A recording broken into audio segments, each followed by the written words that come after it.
mi na kotika yo te avo bimana se na moi oyo na kolakisa bato nyonso kozaka mosali yanga kobimana nde kokufa Comment que déjà faire son déclin? Soit bon on monte maman monte diable que au même il faut humilier. Ah humilier à pas Koufi. Car ça que bien non.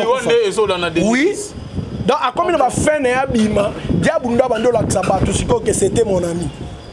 La prophétie à Roland Dalo alobaki olana yi prophétie en réaction no ekozani. Ya on a ça sont des opportunistes. Bible lobby. Donc yo porter mes prophéties à Roland Dalo. Ça pas de sens. Oh. Nanden. Papa le vit. On a da papa na yo hein.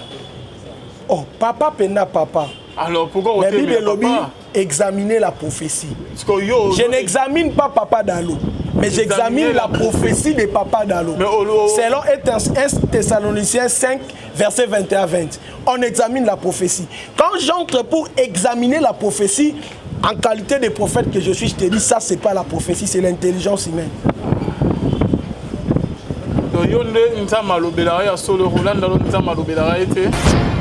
Simple car c'est repentir. Et ce gars s'est repenti. À Bongola. Soit c'est repenti, à vivre, le roi va pas un sonde va vivre. Atika comme moi, sur nos connaît. Conséquences pesantes dans ma sala. Non, oh papa, tout le monde a touché sacré. Quand c'est pas une conséquence déjà, il y a déjà une conséquence. Il vit déjà ça. Tout le monde a servi diable, obimanassé dans mon so diable humilié. C'est un principe. Mais où il y a les causes de humiliation. OK. Oh. Lorsque le prophète Denis a régné 97, 98, 99, 2000, Mata, Denis, le prophète Denis a causé derrière ma frère le roi Bafali. Alors c'est un warrior qui a quelque chose. Denis, est-ce que Papa Sony peut faire ça? Papa Coutinho peut faire ça? Apporte Tamolko peut faire ça? Moutounio soit serva Kanzambe, Nandenga solo, si Moukolo Koufa Dieu va l'honorer.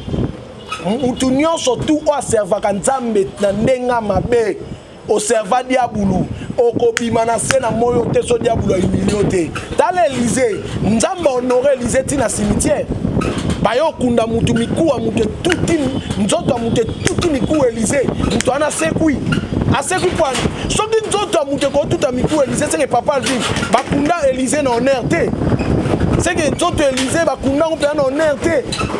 Maintenant, on va valoriser le cimetière parce qu'il craignait Dieu. Oh, il y a vivre déjà humiliation. Le diable est en train de l'humilier. On a notre Arabes amis. Na kotika yote avo bimanase na moi oyo na kolakisa batu nyonso kozaka mosali yanga. Omoni makambu Papa Dalo alobia. Prophétie à Papa Dalo. Bat na nyonso baleka bandeko nyonso baleka na ba canal presse, ba kiosque. Solo na politique, qu'on réfléchir en autre. Parce que déjà, langage à chef de l'État par rapport à Makamba Est, les Occidentaux, là où il y a leurs intérêts, comme on raisonne avec Kobomayo. Et ce qui est encore grave dans la profession, les papas de l'Azolo Balobi, président africain, même Kagame, ce n'est qu'un simple jouet. Aux Occidentaux, bana simane ne ba otindike Kagame azale loni Kagame. Bolo baneza simple car c'est repenti. Et ce gars s'est repenti. À Bongola, soit c'est repenti te à vivre ne roi ba paignon sonde ba vivre. Atika comme moi sur na munokone. Conséquences pesantes na mazo sala. Non, oh papa. Mutu monta ko toucher sacré. Car c'est pas une conséquence déjà, il y a déjà une conséquence. Il vit déjà ça. Tout le monde a servi diable, obimanassé na moyo so diable humilié. C'est un principe. Mais où il y a les causes de humiliation. OK. Oh.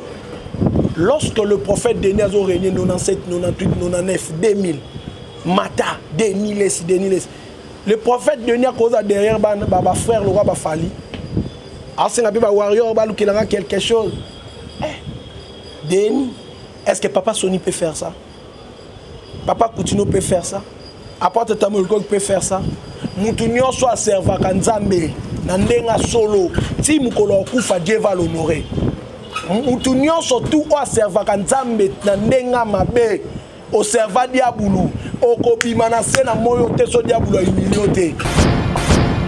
Shalom, shalom, bien-aimés dans les Seigneurs. Un grand merci à vous tous qui êtes connectés sur notre meilleure chaîne, La Voix Céleste de la Lola.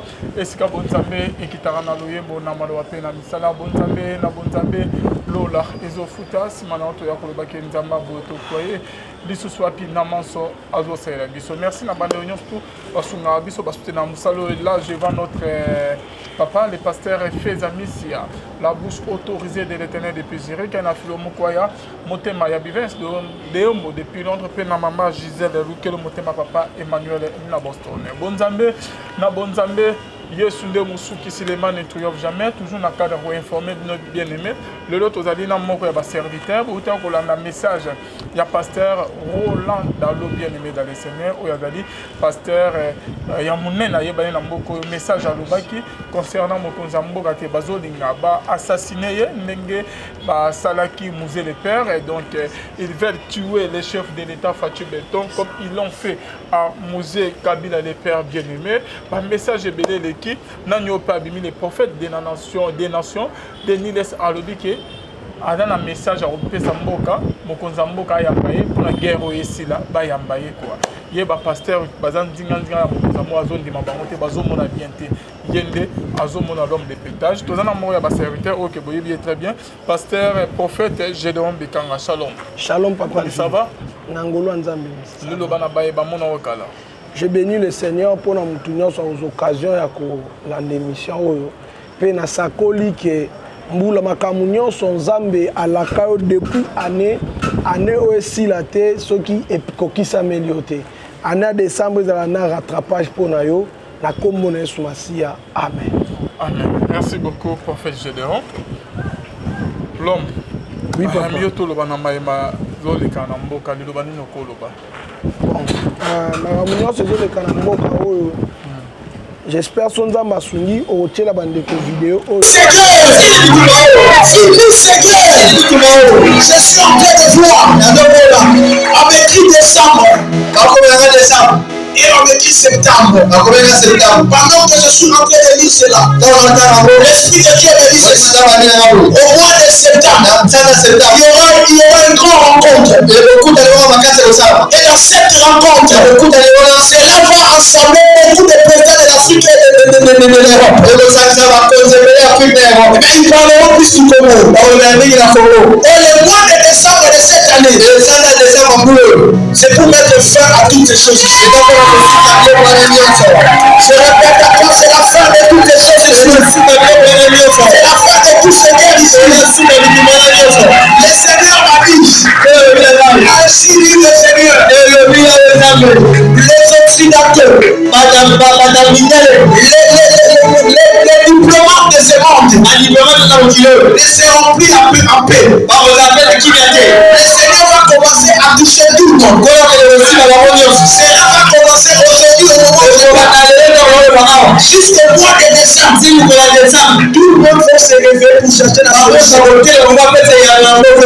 Et le Congo aura la paix. Je répète encore que le Congo aura la paix. Et je vous dis, maintenant c'est le tour de Congo aussi de venir. Yes, de revenir par rapport à tout ce qu'on dit. Yes, tu vas revenir au Congo et d'ici 2025, on doit récupérer notre puissance, notre domination, notre règne. Et cela va se faire ici. Le pays microphone nous respecter. Et le Congo sera représenté par la plupart dans les grands rendez-vous du monde. J'ai dit à quelqu'un, j'ai l'air d'être déterminé. Comme les lépreux. Les lépreux dont on n'avait rien à manger. Ils n'avaient pas la force. Et ils ont dit ceci. Si nous restons, nous allons beaucoup faire. Que chacun de nous, que tu sois ambassadeur, que tu sois en Mouchima, que tu sois, je ne sais pas, partout tu peux te à Kasumba, partout tu peux te lève-toi, dis ça. Si nous restons comme ça, nous allons mourir au Koufa. On doit se lever. parce que depuis le 30, le 30 juin. Depuis le 30 juin, vas-y. Depuis le 30 juin, tu organises la prière en Boka et dans le Baka des gens dans Batali Sanga. Parmi les Bamakamou, dans Batali Sanga, le Seigneur nous avait parlé sur 2 mois. C'était le mois de septembre et le mois de décembre. Au mois de septembre, nous avons rencontre Moura Mouneni et au Salama dans le monde. Bako Sanga, nous avons na RDC et Yangwane Kokisama le 22 septembre. Et Salamari Bongo, le président Zalakana, tous les présidents, ils ont eu le temps de parler sur notre pays. Mais pour le mois de décembre, déjà, le Seigneur a dit que la prophétie, et que ne vers que s'accomplit de ton aloubaïke, le mois de décembre, il y a né Oyo, guerre wana Otoyo Kana Este et Gossila. Donc, il y a ma kamza matin, c'est un wana. On a eu en décembre guerre ici là. Oui, j'avais déjà, par la grâce de Dieu, on avait déjà prédit ça depuis le 30 juin, la prière en Boka. Maintenant, on peut rappeler que le professeur le 31 le 30 juin, le 30 juin, Zambatali Saïbiso par rapport il y a 2 mois. C'était le mois de septembre et le mois de décembre. Dans le mois de septembre, dans le bateau, on a chance sur la vidéo, on a extrait, on a Maroyoka. Zambalobaï que le 30, dans le mois de septembre, il y aura 22. Au mois de septembre, il y aura une rencontre. Dans le monde entier, rencontre au Salama. Mais le président monde au Sangana, mais si j'ai RDCP, le Sénat avait parlé, ça sera au mois de septembre. Et Kokisama le 22 septembre. Et Nzambe quand on a vu dans le deuxième mois, pasteur te moke ko sangana pona problème ya RDC. Mais solution ils ont mis ko sangana bango ça ne sert à rien. Non, mais ils ont servi na eloko moko te bazo kuta mais solution epé ça maté. To la non accomplissement Nzamba lobaki. Le quand Nzamba ben en septembre ba kuta na ba lobela mambo ya RDC. Mais Nzamba lobaki na décembre oyo année oyo. Le Seigneur va mettre fin na makambo nyonso. Na décembre. Na décembre. Si là. Mais tu dis déjà décembre. Oui, non. La prophétie, ce n'est pas nous. Nous sommes des canaux que Dieu utilise pour libérer sa pensée. La prophétie, ce n'est pas nous. Comment ça? Parce que on reconnaît un vrai prophète lorsqu'il dit les choses. Et les choses arrivent. Parce que ce n'est pas vous qui êtes en Nzambi. Il faut que donc, plutôt comme le 31 décembre. Au monde à guerre au Kini Okuta. Prophète, on va dire ça caméra. Le 30 juin, coup na terre na sakola yango bongo. Prophète du soleil à le 31. Le 31 au 10 décembre ici là. Le Seigneur va chercher une solution par rapport. Au carrière non, ministère non, Angers. Le ministère n'est pas l'homme, le ministère c'est Dieu qui donne. Nous ne sommes pas des instruments que Dieu utilise. Est-ce que la prophétie c'est l'homme? La prophétie c'est Dieu. C'est Dieu qui parle. Yo olobandamba robano abi dans 3 jours. Yo olobande ya lobi. Kenzamba lobi dans 3 jours. Déjà pour moi, je bénis le Seigneur. Mais ils ont pas mais moi, tout ce que je parle de la part du Seigneur. Donc, c'est-à-dire, le septembre, on décembre. Le 22 septembre, décembre, je suis sûr et certain. Et même si on est jour, le Seigneur va l'accomplir comme ça.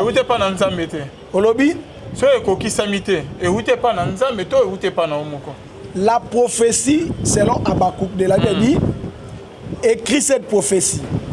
Veillez sur ça. Jusqu'à ce que au moment où dans la prophétie, on l'écrit.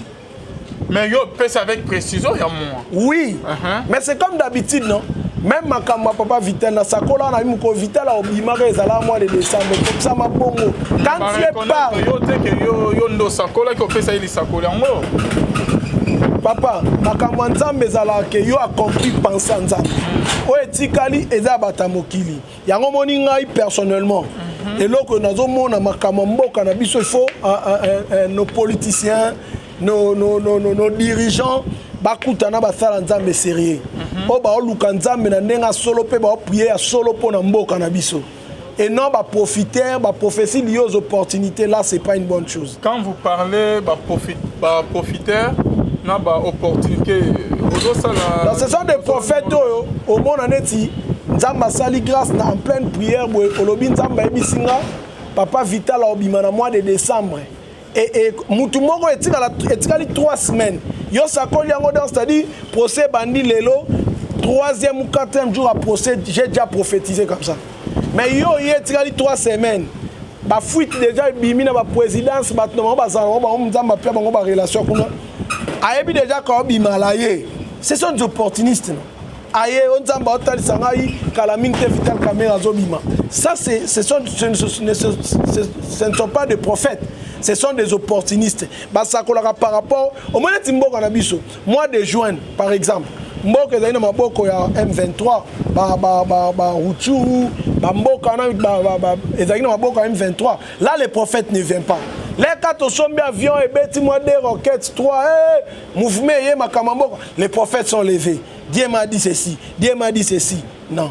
Un prophète, il prophétise au moment où couleur est noire. Prophète Abinzamba est noir et comme blé. Sans signe moko ata et la qui sa couleur en est comme blé.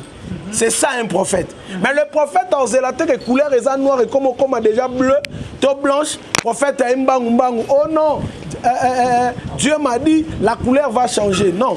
Lorsqu'on parle de l'ainsi, la véritable prophétie dans la vie de l'homme a été toujours contrairement à présent à Moutou. Donc au moment Abraham c'est un stérile, mais prophétie c'est que aux père en multitude. C'est ça la prophétie de Dieu.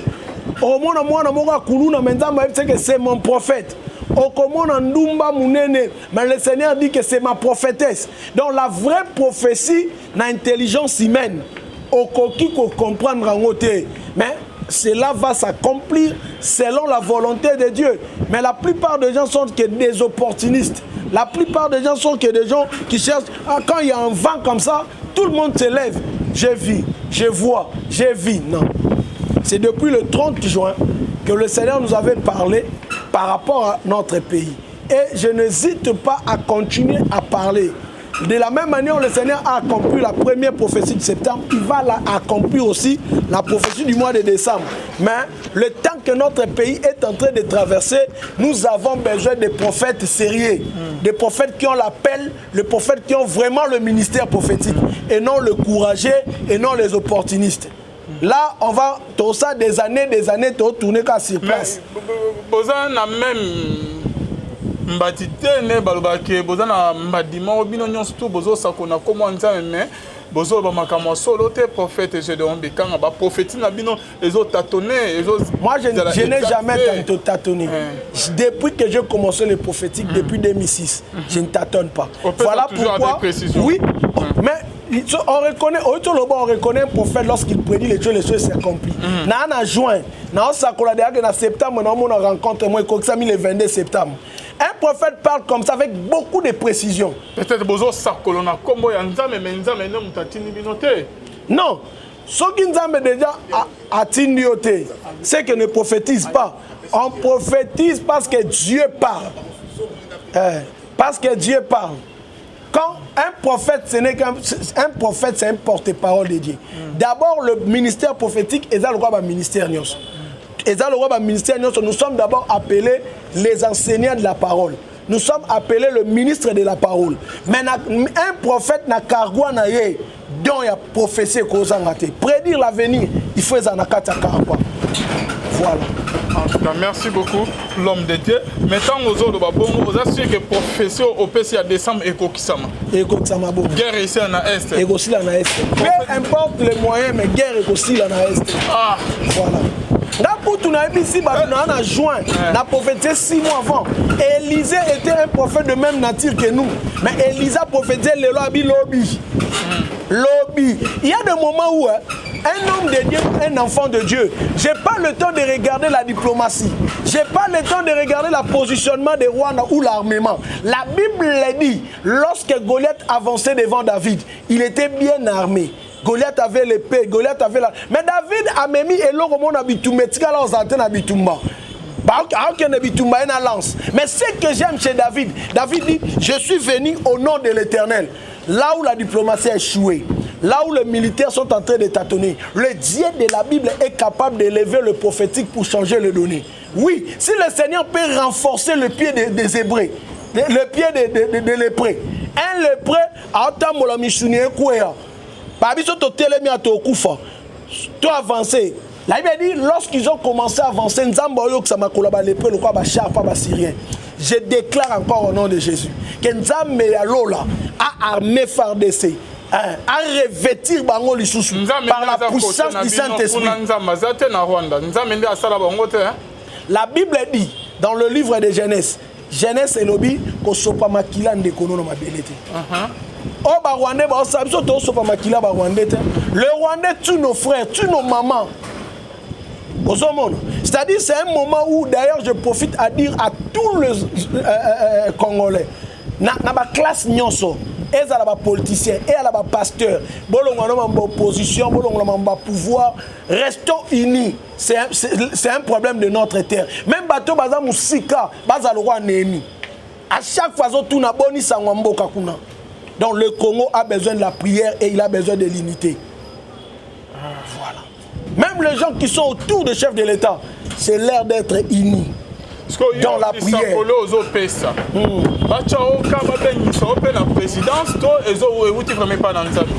Parce que la Bible est dans Jérémie 14, 14, et l'Éternel me dit, c'est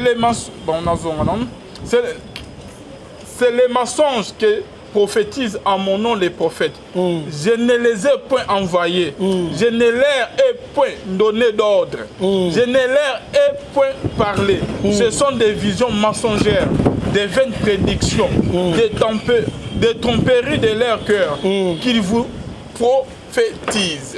Bangwana ba prophète opportuniste. Ngana na katwana te. Dieu m'a parlé, Dieu m'a dit. Est-ce que les Nzambe yebiso tozo ya tromper biso pour la ke ba chao kanet ke makamo ya guerre Isaïe est ba ben son la présidence qui on doit appeler pour la mina yo. Tozali na mois de juin le 30. Na sakola na septembre na omona. Wana FARDC télémé na boité. Ana Ruchuru bamboka na nyonso rebelle mtana nango. Je parle au nom de l'Éternel. On assure. Décembre, yango papa. Même etikali des jours. Elisa lobi lelo abi lobi. Capitaine a roi Koufa. Nicolas Tembe. Elisa ebisa lobi. Les opportunistes na musala nyon surtout. Ba opportunistes bazanga te. Moi je suis contre tous ces gens là. Au mona mutu. Aroyo kamo masolomo aye Dieu m'a dit. Non. Nzamba lobara place ba mona noir abi na mona bleu. Je te dis au nom de l'Éternel et j'insiste. Boko RDC guerre oyo aussi là. Guerre oyo aussi là. On so mono to que vers l'accomplissement de la prophétie. La prophétie est vers marche nango et que okoksama. Pour na yosko pour prophète Denis alobi que pour la guerre il faut bien que c'est la présidence. C'est que ya yo kinza mettre entre yo na yo tondi mananka yo kinza me ya solo parce que alobi que ba pasteur kuna na président bazo tshela bakal bacha bakal te mokonza mboka ya mbaye a repérer sa stratégie par sa prière après si les sako pour la guerre et dans la STC là parce que yo po binyo bo kezo c'est na descente tondi melana. Bon là il y a on a bandeli. Moi j'aime pas les opportunistes mais ngai si ça dépend que de moi bayambe.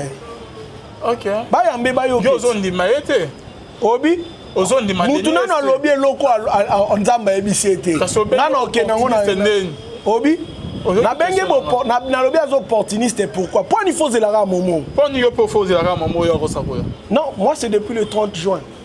C'est-à-dire ezali ku makambo te. OK. C'est-à-dire na yende to confirmer makambo nzamba de asali. Na na foi na na kondima lokola ya septembre kokisami en kokisapé à décembre. OK.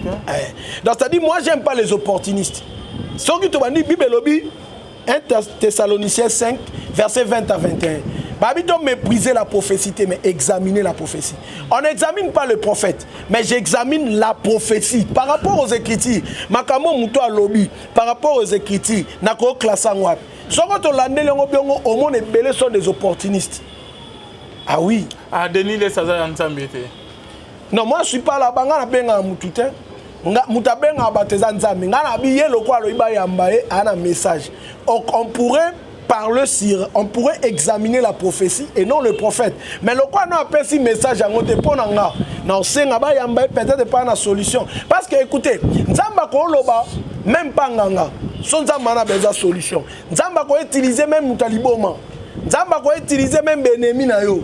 Nzamba ko utiliser pour prophétiser et ça dépend de te ka ke mutana za na nzambe te. Nzamba ko utiliser pas bala mais utiliser cheval. Il peut utiliser tout le monde pour atteindre l'objectif. Nzamba ko fungola miro et lobby. Yangwana tobenga la théophanie. Quand le Seigneur utilise créature ya yemoko, nzamba ko pona Moïse a sa solution à utiliser buisson. Nzete. Donc le Seigneur peut utiliser n'importe qui. Moïse, est-ce que le prophète Denis a un message à Mboka? Cela ne lui fait pas l'homme de Dieu. Non. On reconnaît un arbre par ses fruits. Quand un homme de Dieu et quand il mais qu'on prophétiser, tout le monde peut le faire. Ces fruits. Même intercesseur, mon église. Quand vous parlez des fruits, Denis, ça n'a pas fruit à mon limite? Non. C'est que si nous l'obangons chaque jour, le prophète Denis n'a jamais connu le Seigneur. Ah bon? Comment ça? Aebi nzambete, akutana pena nzambete. Tinega banaros kosakola sima TV, chako kwa mai, mela mai, atikana na yeko yeba nzambete. Omoni mutoyo aebi nzambe. Ae papa Alvin. Ata opengwa. Ana babiloko mususu osimba te. Bia osala te. Muto atambola na nzambe, muto azwaka conversion à solo. Obando senti ka ba manière ni musoma ka mususu mo. Yoza lo wola ayambaka Yesu. Deni ayeba nzambe, takutana pe na nzambe, tateya pe Yesu, tatikala poza mwa na nzambe te. Ça c'est grave ça. Mais papa nangai, comment un prophète, binombo otchela biso ba image. Prophète na kata boîte olo ba bi vandela ngai bien. Wana prophète nzambe, il n'a jamais rencontré Dieu. Mosala nzamba koza na berere. Aza mutu bibe biba ko ya 7 fois nzamba o relever bango 7 fois. Mosala nzamba koza na berere parce que biso tout to lutter to atteindre la perfection. Mais berere ngo quand même bibe lobi bo salela Aaron Kalefan pour ceux qui azo maternité na ye. Au fur et à mesure azo maternité na sesani. Et mon anaté. Donc c'est-à-dire muta koza na ba faiblesse. Mais ba faiblesse wana il faut nzambe asunga yo, pe quand même il faut que la ngo soni. Ah oui. Mais ceux qui déjà moutou, au moins on a Paul Azol et la Bible, délivre-moi un ange à diable. Mais quand moutou a démon oiseau dérangé. Mais quand moutou a la même sonité, sonité et l'eau il fréquente n'importe quel milieu, il peut dire tout ce qu'il veut, il peut faire tout ce qu'il veut. Non, il n'a jamais rencontré Dieu. On a besoin de conversion et bien. Il faut se convertir. Mais pour nous, c'est un Congolais. Tu as une solution pour nous. Si il s'agit du président, c'est Yambe. Le problème est que Nzambe a utilisé mon surtout pour tout le monde problème où ils ont bundissambo cannabis. Prophète Gédéon. Oui. Massakolio Denis Sapesa. Ba séminaire, ba campagne à ça là. Yesu a été. Aza Yesu ou comment? On a démontré des choses. Okay. Diable est là comme kasi alingaka. Et ça miracle na prophétie. Il y a un moment Moïse, tant a commis pas Pharaon, a une étape boaké bon nyoka. Donc Moïse nanda quoi Pharaon, atika dimension nyoka te. Mais azaki surpris. Ba bengi pe ba magicien, ba beti nzete comme nyoka. Il a dit Moïse atali makambo pe nanda ko ezala. Pourquoi? Pourquoi on a lobby que Moïse atika la mona dimension nyoka te? Parce que mukolo a buisson. L'air a une étape bon a boaké comme nyoka verse Moïse akima. C'est que non a mona makambo bon côté. Ce qu'on a moutou à Moïse, il a sommé. Mais lorsqu'il est arrivé dans la maison de Pharaon, tu vois, il y a un Pharaon qui est en habitude. C'était pas Nyokwa. Moïse était surpris. Donc, c'est-à-dire, Satan n'a pas causé un miracle. Moïse a boit qui a comme Nyoka. Donc, le miracle est déjà point. Pour la prophétie, acte 16. Paul n'a Silas Bazoya. Moi, c'est un abîme à Zobani. Solo, mais Paul dit quoi? L'esprit de Python sort. Moutagoz à la prophétisaka, à peine un miracle. C'est démoniaque. C'est démoniaque. Et ça, il côté bilembo ko le glakiso ke muto azana nzambe. Et loko ka moko et l'axa ke muto a mosala nzambe c'est les fruits. On ne peut jamais parler de don de l'esprit sans parler de fruits de l'esprit. Parce que le Saint-Esprit, mon collègue, qui t'en Paul à Jésus et qui t'y sous forme à colombe, n'est pas pigeon. Or, pigeon sont aussi mieux au tali koto à 9 plim. Koto par 9 plim. Or, pigeon, ça déjà prophétique. Point ça prophétique pour au monde que le Saint-Esprit est venu avec le 9 plim, il y a côté gauche et l'acception le 9 dons. Les 9 primes à côté droit, c'est les 9 fruits de l'esprit. Quand quelqu'un dit qu'il y a une prophétie, il n'y a pas de fruits de l'esprit, il y a une tempérance, il y a un amour, C'est-à-dire, fruits chrétiens. Les chrétiens n'ont pas de fruits. Il faut en la tempérance, il faut en amour, la paix, la joie. Babylone, on ne fait pas coûter en quatre, non, yo li na ba tout mais tu es pasteur. Mon thème ma te yo za na ba fruit de l'esprit, yo za na ba don de l'esprit. Non. Parce que là on est ko ba kasna ba prophète. Et là on est dans les autres salanam pasteur Denis les César Moli moni liwa. Il n'a jamais connu le Seigneur, c'est un cupide. Maloba qui on donne émission papi moma, votre confrère. Abia oluka mbongo so apé mbongo makamo nyo sorti kana une église mbongo esouté. Donc sa mission c'est l'argent. Il est cupide. Oh makamanza me sola nimo yo tsolobani. Bino mozaka ba témoin to sakwa makamwa kamera. Batumshu ba yambi bango. Lokwa ba yambi ngate longenga mosanza meto na yini kamera. Non, moi je parle de l'incidi. Moussala nzambe salango de tout ton cœur, de toute ton énergie avec amour. Mutapa mola nzambe penzamba bongisa biso nyoso kati to comme ba millionnaire. Nzamba sala makamna ndemo alingi. Pasteur Mousso mon a noté à mais le Seigneur l'a béni financièrement. Moussou pas na ba doa ba miracle na ba prophétie mais azo souffrir. Tout dépend de la volonté de Dieu. Il fait grâce à qui il veut. Voilà pourquoi moi je dis que la grâce c'est l'injustice de Dieu. C'est-à-dire son ngoy ba place nzamba za rappel à ça la injustice c'est la grâce. Nangolu nzamba optomola oyo tala papa. Marie ou maman Yesu Bible lobini. Marie a trouvé grâce parmi toutes les femmes. Mais mon bal n'a charpentier. Pourquoi nous avons Hérode? On retrouve grâce. C'est-à-dire la grâce de Dieu te suffit. Yo continue comme ça l'anzambe. Papa Alvin, mutupo apambola yo il faut nzambe nda simbae. Ko force kalipa molite la Bible dit va chez Pharaon azoeb sa Moïse mais j'endurcirai le cœur de Pharaon. C'est-à-dire na batumsu nzambe otana chemin na bokutani mandisi motemane. Et après na mutumsu bokutani benzamba lembisi motemane. Ya moninga na kondana batute de mwana nzambe nyoso la na ko kondana batute. Nzambe kaka. So muta peso nzambe, so pas bo peso nzambe.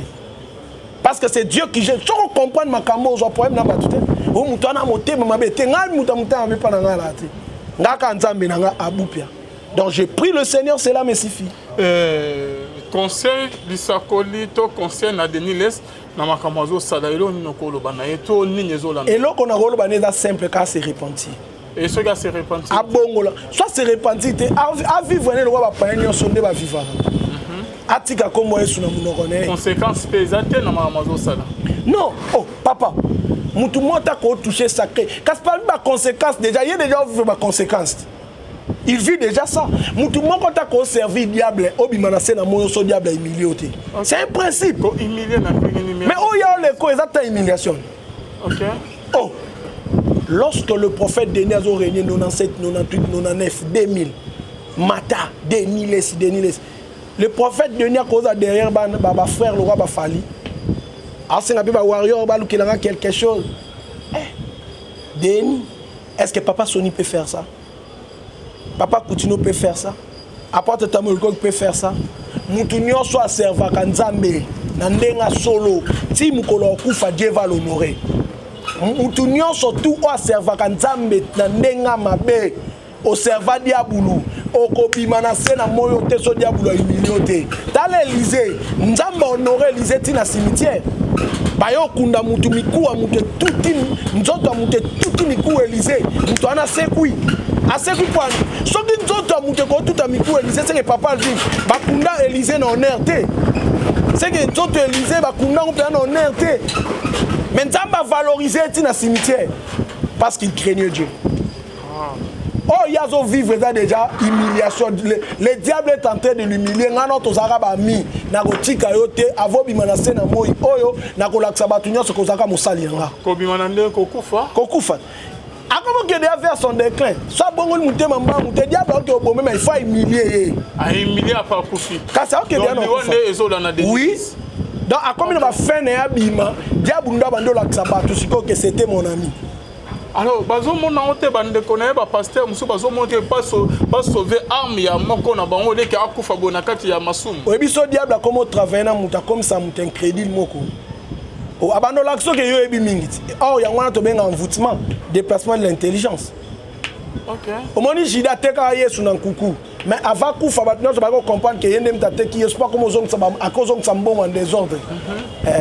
Satan va coopérer en été. Merci beaucoup, professeur Léon. lisolo antoko basima tozo isko lisolo pe ya prophétie ya Roland Dalo alobaki olanaki prophétie en réaction no ekozani yango na ba no ça sont des opportunistes Bible donc yo potelemi prophétie ya Roland Dalo ça pas de sens oh nande papa lui on a da papa na yo oh papa pena papa alors pourquoi mais Bible lobby examiner la prophétie je n'examine pas papa Dalo mais j'examine la prophétie de Papa Dalo. Selon 1 Thessaloniciens 5, verset 21-20. On examine la prophétie. Quand j'entre pour examiner la prophétie, en qualité de prophète que je suis, je te dis, ça, c'est pas la prophétie, c'est l'intelligence humaine.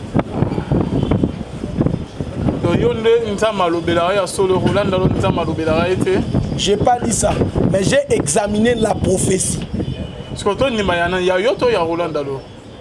On examine un peu la prophétie. Lelo, nga na la politique makasi, na la pena politique, soki nzambe a sepelaka, je pourrais aussi être politicien. C'est-à-dire, na zui pena tananga ya olanda politique ya oye ko la pena. Mais le Seigneur, biso banozala okenda obunda kuluna mais biso to ba limitete. Obunda kuluna pena bo mais 17h ce koki 18h. Oza kuna parlement debout. OK politique. Politique pena politique ngana sala ba marche ya IDPS na bunda pana biso na pa ya l'air siège ezali pa CG Mavum nani pa ya papa Mutanda na Zinia Swana pana biso na pa ya 4 minutes 4 minutes na zala rawana ba master be bande ko belé o to zeba na bango ba makambo IDPS to za belé mais sauf que là na joué appel na koma ko landa ngome ya musika omoni makambu papa Dalo alobia prophétie à papa Dalo ba na nyonso baleka bande ko nyonso baleka na ba canal presse ba kiosque ba bosolo na politique ba ko réfléchir en autre parce que déjà langage à chef de l'état par rapport à makambo est nenga temela ngoboy les occidentaux au lingon daté là où il y a leurs intérêts bah comme on raisonner ka ko bomayo et ce qui est encore grave na profession là les papa Dalo zolo balobi ba président africain ko boma président africain ozuma kasa ngwa même Kagame wana ce n'est qu'un simple jouet au occidentaux bana simanende ba otindike Kagame azale loni Kagame est nul. Il représente rien.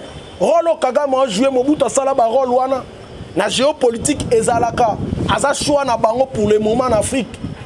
Yango zomona Kagame ozo ba position na Kagame azali lo côté ndozomoni wana. Donc mutu nyo soit réfléchir ça quand il y a prophétie et chose grave encore.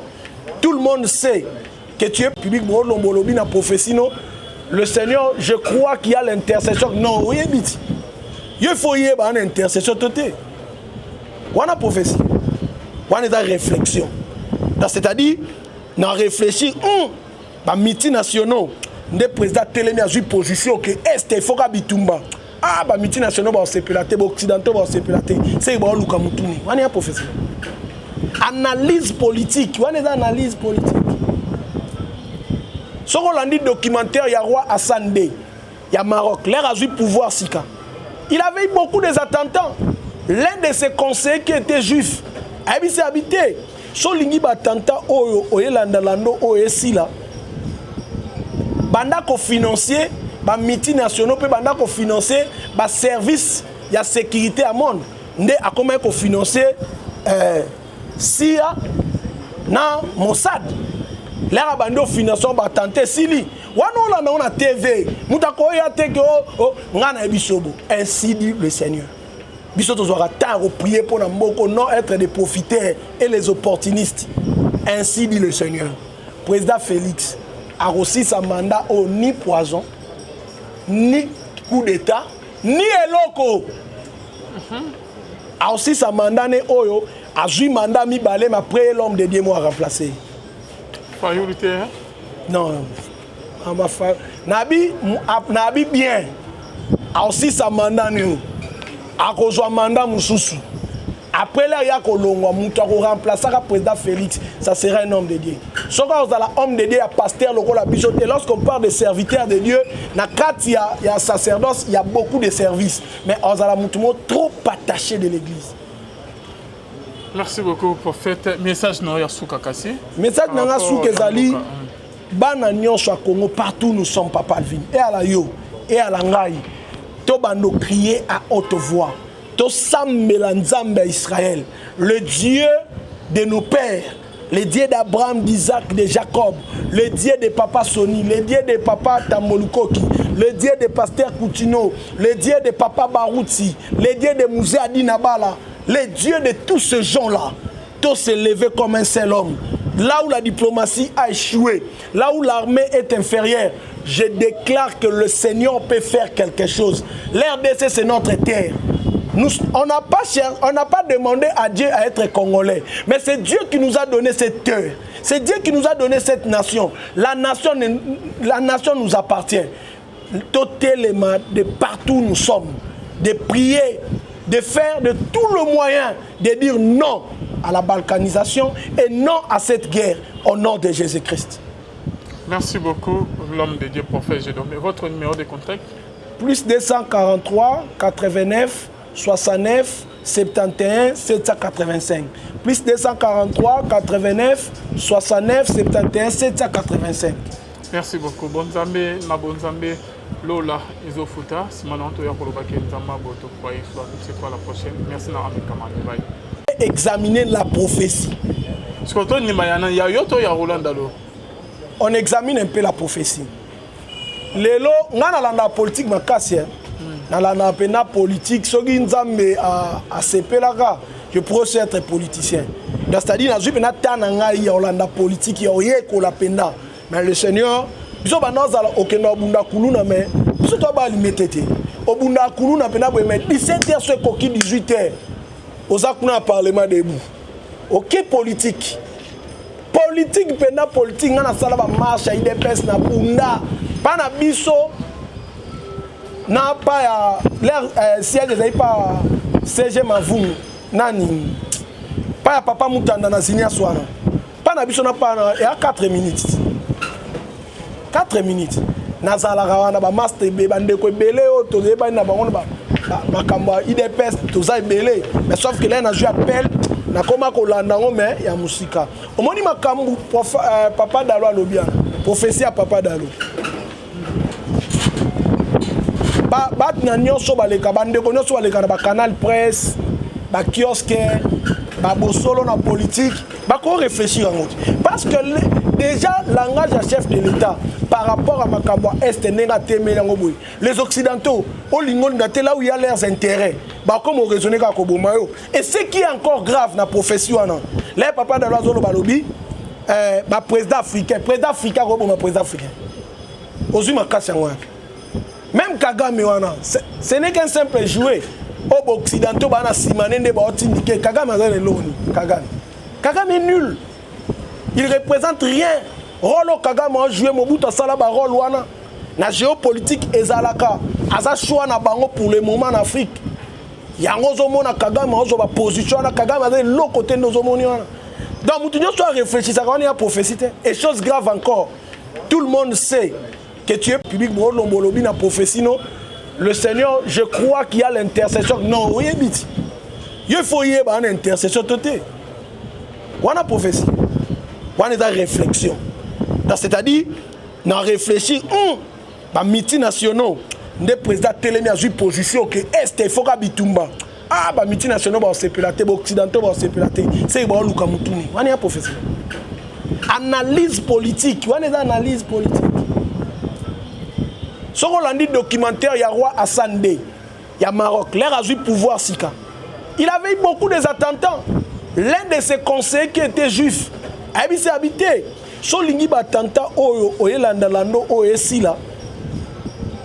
Banda ko financier, ba multinationaux pe banda ko financer ba service ya sécurité à monde. Nde a comment ko financer SIA na Mossad. Là bando financement ba tenter sili. Wana on a TV, mutako ya teke ngana ebisobo. Ainsi dit le Seigneur. Biso tozwaka temps à prier pour non être des profiteurs et les opportunistes. Ainsi dit le Seigneur. Président Félix a reçu sa mandat au ni poison, ni coup d'État, ni eloko. A aussi sa mandat ne oyo, a joué mandat mi balé, mais après l'homme de Dieu m'a remplacé. Fayoulité. Non. Nabi bien. Aussi sa mandat nous. A cause mandat moussousou. Après là, il y a Kolongwa, Moutou remplacer le président Félix, ça serait un homme de Dieu. Si on a un homme de Dieu, il y a pasteur, et lorsqu'on parle de serviteurs de Dieu, il y a sacerdoce, il y a beaucoup de services. Mais on a trop attaché de l'église. Merci beaucoup pour ce message. Message Nanga Soukezali, Bana Nyonso à Congo, partout nous sommes, Papa Alvin. Et à la Yo, et à la Ngai, Tobando crier à haute voix. Israël, le Dieu de nos pères, le Dieu d'Abraham, d'Isaac, de Jacob, le Dieu de Papa Soni, le Dieu de Papa Tamolukoki, le Dieu de Pasteur Koutino, le Dieu de Papa Barouti, le Dieu de Mouzé Adinabala, le Dieu de tous ces gens-là, tous se lever comme un seul homme. Là où la diplomatie a échoué, là où l'armée est inférieure, je déclare que le Seigneur peut faire quelque chose. L'RDC, c'est notre terre. On n'a pas demandé à Dieu à être congolais, mais c'est Dieu qui nous a donné cette terre. C'est Dieu qui nous a donné cette nation. La nation nous appartient. Totalement, de partout où nous sommes, de prier, de faire de tout le moyen, de dire non à la balkanisation et non à cette guerre au nom de Jésus-Christ. Merci beaucoup, l'homme de Dieu, prophète Gédomé. Votre numéro de contact? Plus 243 89 69 71 785. Plus 243 89 69 71 785. Merci beaucoup. Bonzambe, na bonzambe, Lola, Isofuta, Simananto, Yakoloba, Kentama, Boto, Kwaï, soit la prochaine. Merci, Naramé Kamani. Bye.